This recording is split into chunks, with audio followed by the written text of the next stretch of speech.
आणि बीडकरांना आणि झी टॉकीजच्या माध्यमातून महाराष्ट्रातल्या श्रोत्यांना मी हात जोडून विनंती करेल, खरं तर माझी प्रामाणिक इच्छा आहे, कांदा 300 रुपये किलोच्या खाली मिळालाच नाही पाहिजे.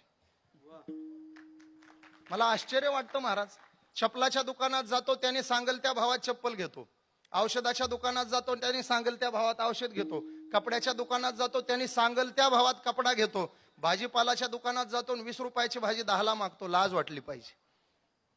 शेतकऱ्याची पोर आहे ना, माझी सवय आहे महाराज, टीव्हीवरून जाहीर करेल मी आज, मी कधीच भाजीपाल्याचा भाव ठरवत नाही. जातो शेतकऱ्याच्या त्या भाजीपाल्यासमोर उभा राहतो, जेवढं हवं तेवढं घेतो आणि बिल काय झालं विचारतो. हीच भावना प्रत्येकाची असावी. का? त्याचं कारण सांगेल. तो दिवस रात्र राबतो महाराज. लोड शेडिंग माहित आहे आपल्याला, आता सध्या बंद झालंय, पण बऱ्याच लोड शेडिंगच्या काळामध्ये अजूनही 1 फेज चालू असतं, 3 फेज बंद असतं.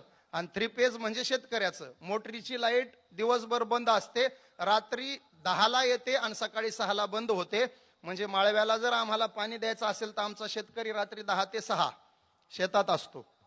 जरा विचार करा शेतकऱ्याचा. 2 गोष्टी ध्यानात ठेवा, देशाचा जवान विसरायचा नाही आणि देशातला किसान विसरायचा नाही.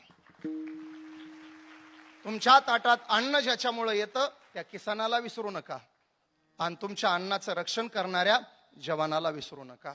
मी मागही 7 दिवस झी टॉकीजला बोललो, गजर कीर्तनाचा मध्ये दत्तात्रयांचे 24 गुरु, त्यात एक वाक्य मला इतकं आवडलं, माझंच वाक्य, मी जेव्हा ऐकलं तेव्हा, आणि ते वाक्य ऐकून मला देशाच्या 25 जवानांचे फोन येऊन गेले.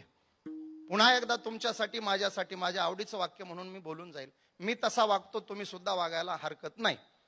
एखाद्या वेळेला मंदिर दिसल्यानंतर हात नाही जोडला तरी चालेल, देशाचा जवान समोरून आल्यानंतर त्याला सॅल्यूट केल्याशिवाय राहू नका.